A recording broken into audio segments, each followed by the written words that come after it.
Ano? Tungkol sa food. Ayos ba? Favorite mo na ngayon niya, ano? Aloha? Hindi na burger steak? Pagkakit. Alright.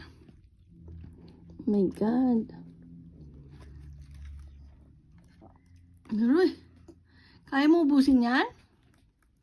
Huwag mong pinitin yung tiyan mo. Pag busog na, tama na. Gutom pa? Oh my God! Ang sarap kumagat ng anak. Oh, burgers!